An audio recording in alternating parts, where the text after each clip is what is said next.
At ngayon po, alamin naman natin ang magiging lagay ng panahon sa mga susunod na oras at araw. Mula po yan sa aming kasamang si Earl Figuracion, mag-uulat ng live mula sa Pag-asa DOST. Earl, magandang hapon.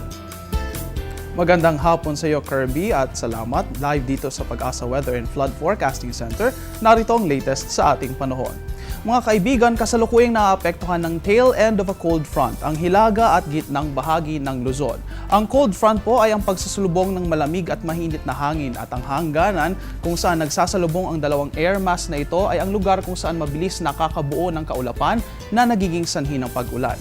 Dahil po tail end lang or ang buntot ng cold front ang umiiral na weather system sa ating bansa na makakapagdulot na maulap na kalangitan na may kasamang mahinang pag-ulan at pulupulong pagkidlat pagkulog, partikular dito sa Metro Manila at sa nalalabing bahagi ng Luzon. Samantala, magiging bahagya hanggang sa maulap ang kalangitan na maaaring maranasan sa Kabisayaan at mayroon din po itong pulupulong pag-ulan na maaaring anasan lalo na pagdating ng hapon. Habang ang buong Mindanao naman po ay magiging bahagyang maulap hanggang sa maulap. Fair weather po, ngunit asahan din ang kalat-kalat at pulupulong thunderstorms at pag-ulan lalo na pagsapit ng hapon. Iyan po ang latest sa ating forecast ngayong Huwebes, February 20, 2014. Kanina nga po ay aming inulat ang lowest temperatures na naitala kahapon. Ngunit sa paglakas ng hanging amihan, bumaba nga ba ang mga naitalang temperatures na ito?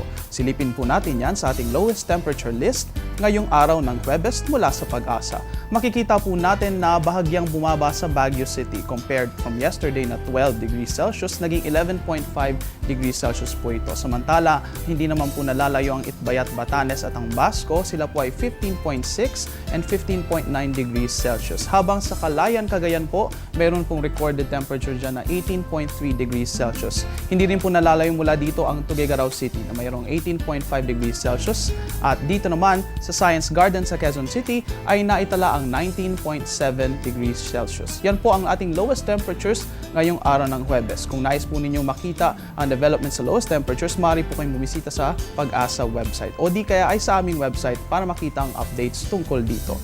At yan ang latest mula dito sa Pag-asa DOST. Please check our official media accounts and our website para sa latest weather information. Mula dito sa Panahon TV kung saan walang pinipiling panahon ang pagbibigay impormasyon, ako po ang inyong weather guide, Earl Figuracion.